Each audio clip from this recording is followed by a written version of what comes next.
Beberapa orang di Tiongkok terkadang menyantap makanan yang dianggap eksotis atau aneh oleh standar kebanyakan orang di barat seperti ular, kalajengking, atau bahkan anjing dan kucing. Namun penting untuk dicatat bahwa mayoritas orang di Tiongkok tidak mengkonsumsi makanan semacam itu dan pandangan tentangnya juga beragam. Senam atau gerakan bersama di tempat umum menjadi hal yang umum di Tiongkok. Banyak orang, terutama di kota-kota besar, berpartisipasi dalam latihan fisik massal di taman, taman bermain, atau area publik lain. Mereka biasanya mengikuti gerakan yang dipimpin oleh seorang instruktur. Beberapa orang di Tiongkok mungkin mengunyah makanan dengan cukup keras dan membuat bunyi saat makan. Ini dianggap sebagai tanda bahwa makanan itu enak, dan itu merupakan bagian dari kebiasaan budaya mereka. Banyak orang di Tiongkok lebih suka minum air panas daripada air dingin, terutama setelah makan. Mereka percaya minum air panas lebih baik untuk pencernaan dan kesehatan secara umum. Karaoke adalah hiburan populer di Tiongkok, dan banyak orang sering pergi ke tempat karaoke untuk bersenang-senang dengan teman-teman atau keluarga mereka. Beberapa bahkan menyanyikan lagu dengan semangat tinggi di depan umum. Beberapa orang Tiongkok sangat percaya pada kepercayaan dan tradisi superstisi. Misalnya, beberapa orang mungkin menghindari angka 4 karena dianggap membawa sial, sementara angka 8 dianggap membawa keberuntungan. Beberapa orang di Tiongkok, terutama di wilayah pedesaan, mempraktekkan tradisi Ping Shui yang merupakan cara menyembuhkan berbagai penyakit dengan mengoleskan air panas pada tubuh dan menyeka bagian tertentu dengan kain basah. Di beberapa keluarga Tiongkok, mencium tangan orang tua atau kakek nenek sebagai tanda penghormatan adalah hal yang umum. Meskipun ini terjadi juga di budaya lain, tapi mungkin tidak umum di beberapa masyarakat barat. Beberapa orang Tiongkok sering membawa payung saat cuaca cerah dan panas. Mereka melakukannya untuk melindungi kulit mereka dari paparan sinar matahari dan menjaga kulit tetap cerah. Sebelum pandemi COVID-19, mengenakan masker di tempat umum telah menjadi hal yang umum di Tiongkok. Meskipun ini dimaksud untuk melindungi diri dari polusi udara, beberapa orang dari budaya lain mungkin menganggap aneh sebelum pandemi. Beberapa orang di Tiongkok sering membawa bantal atau selimut kecil saat mereka berpergian atau bekerja di tempat umum. Mereka melakukannya untuk tidur siang singkat saat istirahat. Saat memberi hadiah uang dalam amplop di acara seperti pernikahan atau ulang tahun, orang Tiongkok sering memberikan jumlah uang dalam angka ganjil, misalnya 101 yuan atau 999 yuan. Angka ganjil dianggap membawa keberuntungan. Banyak orang tua yang memaksa anak-anak agar menjadi yang teratas di dunia. Jika tidak, mereka akan dihukum, misalnya di sekolah. Orang tua memerintahkan anak-anak mereka mendapat nilai yang bagus, atau bahkan nilai terbaik di kelas atau sekolah atau bahkan dunia. Dalam bekerja pun, orang tua memerintahkan anaknya mendapatkan pekerjaan terbaik di dunia. Orang Tiongkok dinilai terlalu perhitungan dengan uang. Uang adalah hal terpenting dalam budaya Cina. Mamonisme bahkan telah menculik pernikahan Cina. Sumpah pernikahan bukanlah aku mencintaimu, melainkan punya rumah dan punya mobil. Hadiah pernikahan yang dibutuhkan adalah miliaran jumlah uang.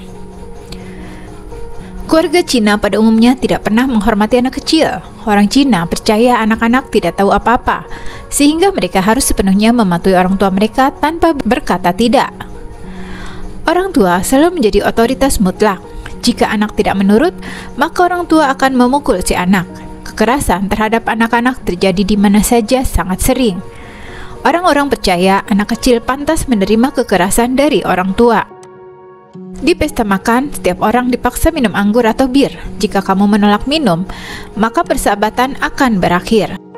Keturunan orang Tionghoa tidak memiliki kebiasaan hemat, tapi mereka sangat selektif dalam memberikan sesuatu kepada orang lain. Orang Tionghoa kecil kemungkinan memberi sedekah kepada orang miskin dan sederhana karena terikat pada suatu pandangan bahwa mereka tidak bisa membalas jasa dan budi baik mereka. Mereka memberikan sedekah hanya kepada orang yang secara produktif bisa membalas kebaikan mereka. Sebagian besar transaksi dilakukan secara elektronik menggunakan kode QR. Kamu masih dapat menggunakan mata uang kertas, tetapi para vendor lokal tidak memiliki cukup uang kembalian untuk diberikan karena sudah jarang digunakan akhir-akhir ini.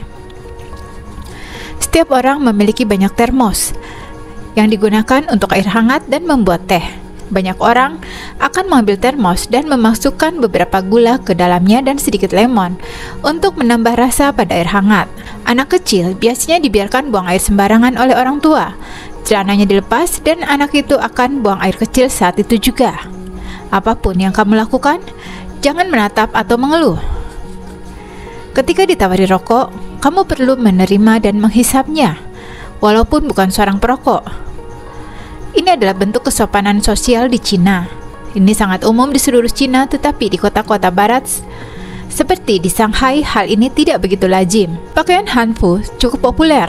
Jika kamu melihat orang memakainya, tersenyumlah dan bersikap sopan. Beberapa sedikit sadar diri memakainya, tapi tahukah kamu, mendekati gadis muda yang menggunakannya dan mengatakan betapa kamu menyukai pakaiannya adalah cara yang bagus untuk berteman. Jika ditawari biji pinang, ambil dan isaplah. Biji tersebut memiliki rasa yang enak, tapi ada juga yang agak kuat. Hal yang terbaik yang dapat dilakukan yaitu memasukkannya ke dalam gelas wine putih sebagai perasa. Kebanyakan dari orang Cina melakukan tidur siang sejenak, terutama setelah makan siang. Banyak orang asing yang terkejut kenapa banyak pemuda Cina membeli rumah sebelum menikah.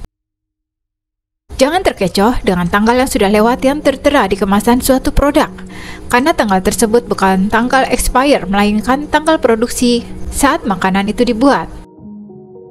Kalau mau tahu kapan expire-nya, dia hanya kasih tahu jumlah harinya saja setelah produksi. Misalnya tanggal produksi 1 Maret, terus dibilang produk tersebut tahan hingga 10 hari, ya hitung saja berapa hari lagi itu. Jangan salah paham kalau orang Tiongkok suka menyebut angka 666.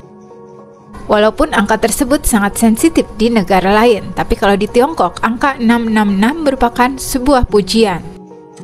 Jangan memberi tip ke pelayan restoran dan supir taksi. Jangan berharap ada semprotan di toilet umum, maka dari itu, kamu harus selalu membawa tisu sendiri. Intinya, sebelum ke Tiongkok harus bisa bahasa Mandarin, apalagi kalau pergi sendirian. Karena kalau sampai di sana, kalian berbicara bahasa lain termasuk bahasa Inggris, bisa-bisa kalian tidak ditanggapin. Janganlah bicarakan hal-hal yang berbau politik, apalagi bikin meme atau lawakan saat berada di Cina.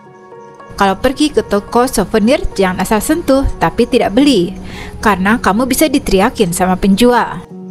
Orang-orang Cina mandi sebelum tidur, karena ini penting untuk menghilangkan kotoran yang terkumpul setelah 24 jam beraktivitas.